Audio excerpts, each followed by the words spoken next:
المريض اللي جه مجهّز نفسه إنه هيتخانق واكتشف إن المشكلة عنده هو. تخيل معايا مريض داخل العيادة غضبان وغالبًا جاهز للهجوم. يا دكتور الضرس اللي عملته لي من 6 شهور بيوجعني، أكيد أنت عامل فيه حاجة غلط. بنسمع الجملة دي كتير طبعًا.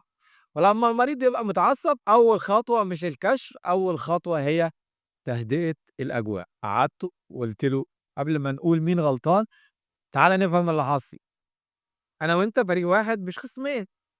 بدأت أسأله عن العادات، بتقفل على أسنانك بالليل، شدة العصبية زادت الفترة الأخيرة، طب حصل تنظيف جير الفترة اللي فاتت،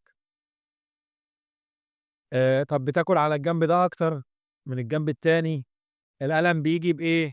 مع الحرارة والّا مع البرودة والّا مع العض؟ مع شوية أسئلة بدأت الصورة تنكشف. عملت كشف واكتشفت إن الراجل عنده بروكسيزم بيهرش على أسنانه طول الليل، الضرس اللي فاكره بايظ سليم جدًا، المشكلة مع عضلات المضغ ومفصل الفك TMJ. بعد ما عملنا الفحص صورنا وعملنا percussion وعملنا bite test وبكل هدوء وريته إن الحشو سليم 100%، وقلت له إن اللي بيحصل ده مش خطأ، دي نتيجة طريقة استخدام الأسنان.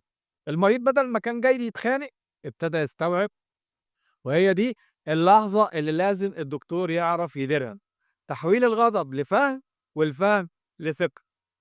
شرحت له خطة العلاج كانت عبارة عن نايت جارد وتمارين للفك ومضاد التهاب بسيط وfollow up بعد أسبوعين. خرج مرتاح ومش لإنه سمع اللي كان عايزه، لكن لإنه فهم اللي لازم يسمعه. لو عجبتك القصة اعمل follow واستنى الحلقة الجاية من حكايات من العيادة. كل أسبوع حلقة جديدة بتعلمنا